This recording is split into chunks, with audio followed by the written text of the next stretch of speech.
Anyone who knows me knows I love music, and I take it pretty serious. I built this speaker you see here and a matching one on the other side. There's a couple subwoofers down here you can just see the tops of.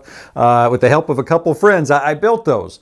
I arranged my office so that my chair is in the prime listening spot, right in the middle of those, and I end a lot of days just listening to music. Again, I really like it, and I think God's people have always liked music and realized, and God realizes how important it is. That's why an entire book of the Bible is the hymn book of the Old Testament. I'm talking about the book of Psalms. In one sense, you could consider it the original Christian music channel. Well, I hope you like this video over a psalm, and if so, then if you do me a favor and click the thumbs up, leave a comment, I always love that, and or share it on a social media site like Facebook, that would be a huge help. Thanks a lot.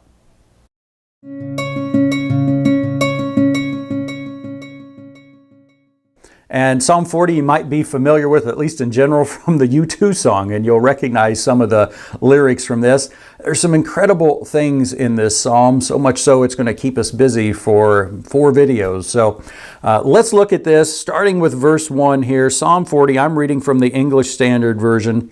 David writes this, he says, "I waited patiently for the Lord. He inclined to me and heard my cry. He drew me up from the pit of destruction out of the miry bog, and set my feet upon a rock, making my steps secure. He put a new song in my mouth, a song of praise to our God. Many will see and fear and put their trust in the Lord." Now, David doesn't tell us what situation that he's talking about. Sometimes he does, most of the times he doesn't. And a lot of people say that's good because then it doesn't get so specific that we think, oh, it doesn't apply to me.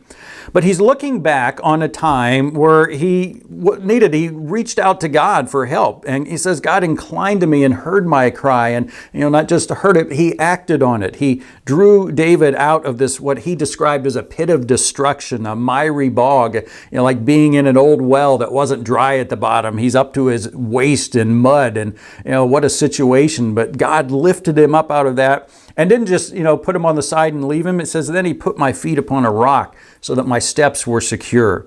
He put a new song in my mouth, a song of praise to our God.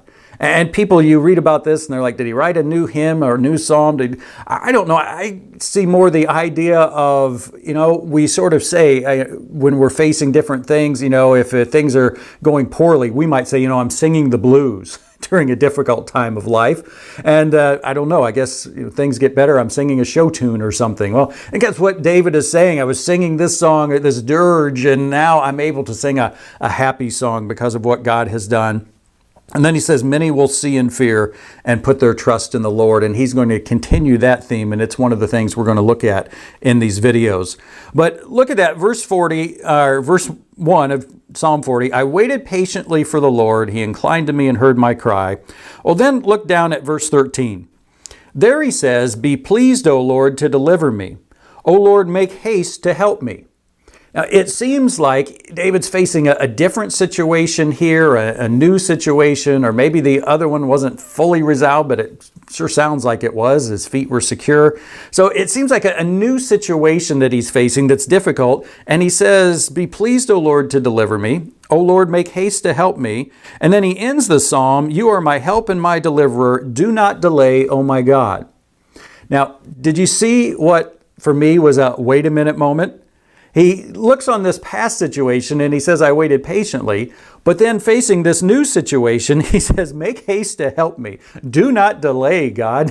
Don't take so long. Don't take too long. Well, how's that fit together? One situation he waited patiently, but this one he's not. He's just, hurry up, God. I don't want to be patient. I don't want to wait. How do these fit together?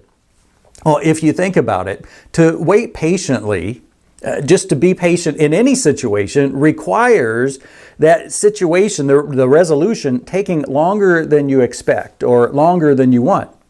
The other day, my wife and I were out at a restaurant, and it seemed like literally the waiter had just left with our order, and he walked right back out the kitchen door holding 2 plates, and like, wow, that was quick. I didn't wait patiently then. Because I didn't feel like I was waiting at all, certainly not beyond what I expected. It was much quicker. So I wasn't faced with a choice of, all right, am I going to be patient or not?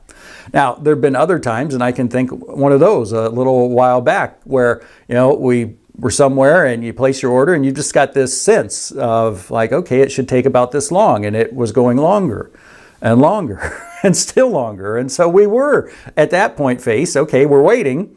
Are we going to do it patiently or not? Are we going to be polite and patient or not? And we were patient, but we had that choice because it took longer than we expected. And so that's what I think David is talking about. I waited patiently for the Lord in this past situation. Apparently it took longer than he wanted to, but he was patient. He was surrendered to God. And I think what he's saying then in verses 13 and 17, where he says, make haste to help me and do not delay. Well, he's expressing what he would like for this new situation. We'd all like our such difficult times to resolve themselves, or God to resolve them for us quickly, right? I mean, that would be all of our first inclination, our first desire. Well, I think David is expressing in those verses down there below, he said, God, here's what I'd like. But I think he still is waiting patiently. There's something he says which shows he's still surrendered. In verse 13, he says, be pleased, O Lord, to deliver me. O Lord, make haste to help me. And so he's saying, and he's hoping, God, I pray you will be pleased to deliver me, and not just deliver me, but to do it quickly. But the key element he starts off with is be pleased, O Lord. God, whatever's pleasing to you, whatever is best that you know that I don't, whatever's your will. It reminds me of Jesus in the garden where he says, Father, if it's possible, let this cup pass from me, yet not my will, but yours be done. Now, I think that's what David's saying, and I think it's totally natural. I think it's, it'd be unnatural not to. God, I just pray this difficult time lasts forever. No. We'd all like it to end, and God is all right with us expressing that. Lord, please come. Please help. But God, be pleased to do it in your timing. Whatever your resolution is, if there's something I need to learn, if there's something I don't know that's going on, whatever is best. And in that sense, we can want it to be quicker, but still wait patiently. And the key is, again, that surrender. God, here's what I'd like, but more important, I'm surrendered to you. That's what our life as a believer should be like. We make this surrendered commitment. It's what faith is. It's relying on God and being surrendered to Him and committed to whatever He has.